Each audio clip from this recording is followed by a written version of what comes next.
Hello students, today we will discuss on the last type of intergenic or non-allelic interactions. The example is pleiotropy. What is pleiotropy? When a single gene controls two or more different traits, it is called pleiotropic gene. When a single gene, फक्त एक gene एकापेक्षा जास्त traits जर express करत असेल तर त्या जीनला प्लिओट्रॉपिक gene म्हणायचं. When a single gene controls two or more different traits. आतापर्यंत आपण बघितलं की एक जीन म्हणजे वाईल्ड जीन म्युटेट होतो आणि म्युटेट होऊन तो त्याचे वेगवेगळे फॉर्म्स तयार करतो. अशा प्रकारच्या इंटरॅक्शनला आपण इंट्राजेनिक इंटरॅक्शन असं म्हटलेलं होतं आणि त्याची वेगवेगळी उदाहरणे घेतली होती. इनकम्प्लीट डॉमिनन्स, कोडॉमिनन्स, मल्टिपल ॲलिल्स ही एक्झाम्पल आपण घेतली.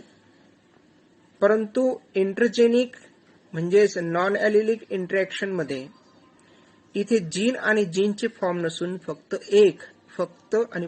एक जीन किंवा एकापेक्षा जास्त जीन यांची उदाहरणे दिलेली. म्हणजे जीन वाईल्ड जीन हा फॉर्म तयार करत नसून स्वतः एकच जीन वेगवेगळ्या प्रकारचे एक्सप्रेशन दाखवतो, ट्रेट्स दाखवतो.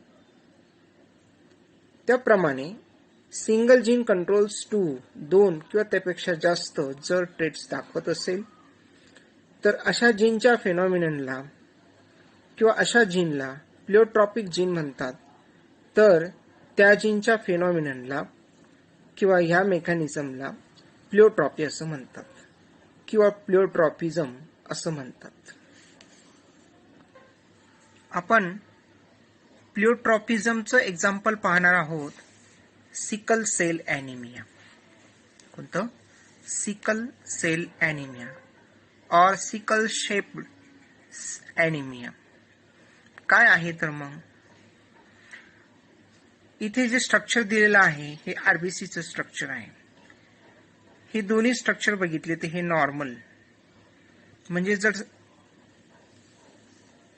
जर शेप बघितला आरबीसीचा समोरून तर तो गोल दिसतो आणि साइडनं जर बघितला तर तो या पद्धतीने दिसतो. परंतु जेव्हा हीच आरबीसी म्हणजेच लाल रक्तपेशी जेव्हा ऑक्सिजन घेते त्यावेळेस ती थोडी टर्जिड बनते म्हणजे फुगते आणि तो ऑक्सिजन ती बॉडीच्या पार्ट्स पर्यंत किंवा टिश्यू पर्यंत कॅरी करते. म्हणून हे दोन्ही व्ह्यू जे दिसतात आरबीसीचे हे नॉर्मल आहे आणि हे स्ट्रक्चर आरबीसीचं बनविण्यासाठी जो जीन जबाबदार आहे तो जीन आहे हिमोग्लोबिन जीन. हा हिमोग्लोबिन जीन आपण HbA ने इंडिकेट केलेला आहे. इथे बघा HbA म्हणजे नॉर्मल जीन. HB चा अर्थ होतो हिमोग्लोबिन. हिमोग्लोबिन जर व्यवस्थित तयार झालं तर आरबीसी म्हणजे लाल रक्तपेशी या आत्ता दाखविल्याप्रमाणे नॉर्मल असतील. नॉर्मल. परंतु याच्यामध्ये जर त्या जीनमध्ये जर काही नॉर्मॅलिटी ॲबनॉर्मॅलिटी जर असेल तर त्यावेळेस त्या जीनला HbS म्हटलं जातं. आता HbA हा नॉर्मल आहे तर HbS हा ॲबनॉर्मल आहे. तो कसा? आपण एक्झाम्पल बघितलं आत्ताच की सिकल सेल ॲनिमिया किंवा सिकल शेप्ड ॲनिमिया. शेप कोणाचा? आरबीसीचा शेप. मग सिकल चा अर्थ होतो दात्रेयुक्त. Normal gene, abnormal gene. Normal HbA ने दाखवला जातो, ॲबनॉर्मल हा HbS ने दाखवला जातो. मग ॲबनॉर्मल आरबीसी कशा असतात? इथे बघा या ॲबनॉर्मल आरबीसीज आहे तर यांचा आकार जर बघितला तर कसा दिसतो? दात्रेयुक्त दिसतो आणि दात्रेयुक्तला म्हटलं जातं सिकल. आकार दात्युक्त असल्यामुळे याला सिकल शेप्ड म्हणतात. आणि ॲनिमिया म्हणजे काय? जर ऑक्सिजन कॅरी कॅपॅसिटी कमी झाली आणि टिश्यू किंवा सेल्सपर्यंत पुरेसा ऑक्सिजन मिळाला नाही, तर जी लक्षणं दिसतात त्या व्यक्तीमध्ये, त्या पर्सनमध्ये, ती ॲनिमियाची लक्षणं असतात. आरबीसी जर ॲबनॉर्मल असेल तर त्यांची ऑक्सिजन कॅरी कॅपॅसिटी ही रिड्यूस होऊन जाते, कारण त्यांचा शेपच चेंज होऊन जातो. ऑक्सिजन त्या प्रमाणात त्या ॲब्सॉर्ब करू शकत नाही, घेऊ शकत नाही, आणि म्हणून त्या व्यक्तीमध्ये, त्या पर्सनमध्ये ॲनिमियाची लक्षणे दिसतात. म्हणून याला नाव दिलेलं आहे या डिसीजला सिकल सेल ॲनिमिया. सिकल म्हणजे दात्रीयुक्त, शेप्ड, दात्रीयुक्त आकार असलेल्या आरबीसीज आणि त्या व्यक्तीमध्ये जे लक्षणं दिसतात ॲनिमियाची, ॲनिमिया. इथे दोन्ही ठिकाणी तुलना दिसते बघा. नॉर्मल आरबीसी इथे, ॲबनॉर्मल आरबीसी इथे. याप्रमाणे सिकल सेल ॲनिमियाच्या हे सिकल सेल ॲनिमियाच्या बाबतीत, आणि नॉर्मल जर असेल तर सिकल सेल ॲनिमिया त्या व्यक्तीला नसणार आहे. मग हा सिकल सेल ॲनिमिया कशामुळे झाला? जीन जर ॲबनॉर्मल फंक्शन करत असेल तर आरबीसीचा जो आकार, कन्स्ट्रक्शनसाठी जे प्रोडक्ट रॉ मटेरियल असतं ते रॉ मटेरियल चुकीचं तयार झालं, त्या जीननेच जर चुकीचं तयार केलं, चुकीची इन्फॉर्मेशन दिली, तर अशा प्रकारे ॲबनॉर्मल आरबीसीज तयार होतात आणि त्या व्यक्तीमध्ये ॲनिमियाची लक्षणे दिसतात. त्याचं कारण असतं अशा प्रकारच्या आरबीसी म्हणजे सिकल शेप्ड आरबीसी, आणि मग ॲनिमियाची लक्षणे दिसतात म्हणून sickle cell anaemia. Human being हा डिप्लॉइड आहे. डिप्लॉइड असल्यामुळे त्या व्यक्तीच्या डिप्लॉइड सेलमध्ये 2 क्रोमोझोमचे सेट असतील आणि अशा प्रकारे 22 ऑटोझोमचे पेअर्स तयार होतील. म्हणजे प्रत्येक क्रोमोझोम हा एक नसून 2-2 प्रकारचे असे क्रोमोझोम, म्हणून होमोझायगस किंवा होमोलॉग पेअरिंगमध्ये एका क्रोमोझोमवर एक जीन आणि दुसऱ्या क्रोमोझोमवरती दुसरा जीन, म्हणजे होमोलॉगस पेअरमध्ये एका होमोलॉगवरती एक आणि दुसऱ्या होमोलॉगवरती दुसरा, अशा प्रकारे ह्या पेअरिंगमध्ये असलेले हे जीन. आता एका क्रोमोझोमवरती एक जीन नॉर्मल असेल, दुसऱ्या क्रोमोझोमवरती असलेला जीन जर नॉर्मल असेल, म्हणजे दोन्हीही जीन नॉर्मल असेल, तर तो व्यक्ती नॉर्मल म्हणजे हेल्दी. आता दुसरी कंडिशन अशी तयार होईल की एका क्रोमोझोमवरती असलेला हिमोग्लोबिनचा जीन नॉर्मल आहे, तर त्याचा जो जोडीदार आहे म्हणजे त्याचा पेअरिंग त्याच्यावरती त्या क्रोमोझोमवरती असलेला जीन जर ॲबनॉर्मल असेल, म्हणजेच सिकल सेल, म्हणजेच HbS, HbA normal, HbS abnormal, तर कंडिशन त्या व्यक्तीची जी कंडिशन असेल ती कॅरियर म्हणून असेल आणि त्या व्यक्तीमध्ये माइल्ड ॲनिमिया म्हणजे ॲनिमियाची काही फक्त लक्षणं जाणवतील, माइल्ड ॲनिमिया. आणि इथे जे आहे ती हेटेरोझायगस कंडिशन. इथे होमोझायगस दोन्ही सेम आहे, होमोझायगस, इथे डिफरंट आहे हेटेरोझायगस. आणि तिसरी शक्यता असू शकते, ज्यावेळेस पहिल्या क्रोमोझोमवरती HbS, दुसऱ्या क्रोमोझोमवरती HbS म्हणजे होमोलॉगस क्रोमोझोमवरच्या त्या पेअरवरती एकावरती HbS, दुसऱ्यावरती HbS, होमोझायगस कंडिशन, परंतु दोन्ही ठिकाणी सेम ॲबनॉर्मल जीन्स, तर त्यावेळेस त्या व्यक्तीमध्ये सिकल सेल ॲनिमियाची लक्षणे दिसतील. नव्हे तर ती व्यक्ती जिवंतच राहत नाही, ती एक्सपायर होते ताबडतोब. ते फेटस मरतं, ते अभ्रक जे असतं ते मरतं. म्हणजे इथे हे समजतं की एका जीनमुळे 3 ट्रेट्स दिसू शकतात.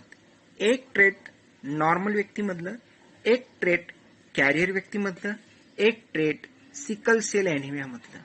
म्हणजे more than 2 traits. Single gene control more than 2 traits. Therefore, it is called a pleiotropic gene and the phenomenon is called pleiotropy or pleiotropism. आता इथे क्रॉस दाखवलेला आहे बघा.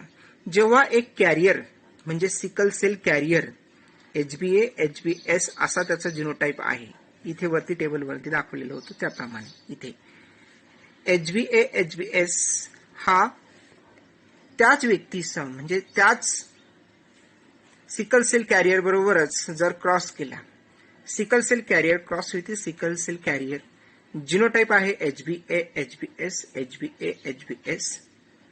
तर गॅमेट्स काय तयार होतील म्हणजे ज्यावेळेस तिथे मिओसिस क्रिया होईल आणि हॅप्लॉइड गॅमेट्स तयार होतील तर होमोलॉगस क्रोमोझोम हे क्रॉसिंग होऊन करून सेपरेट होतील आणि त्या गॅमेट्समध्ये ते येतील.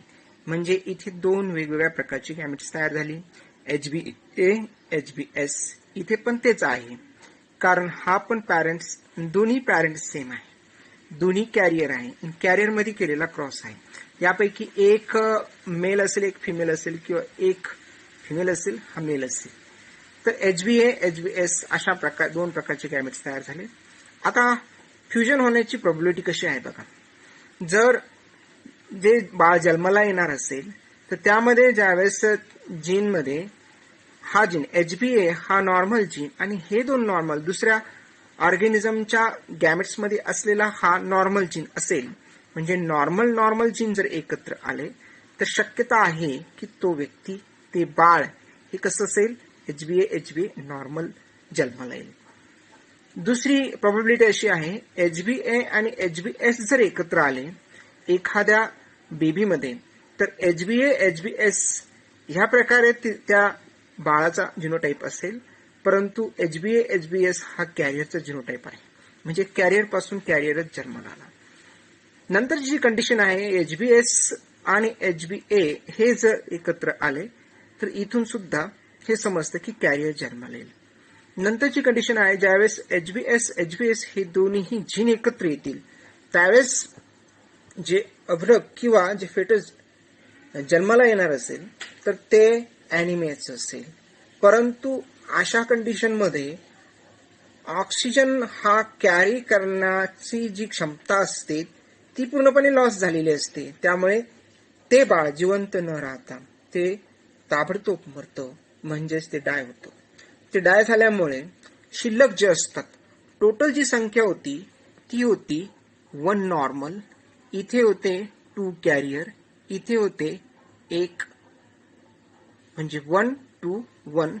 म्हणजे रेशो काय यायला पाहिजे, 1:2:1 किंवा हे दोन ऍड केले तर 1:3.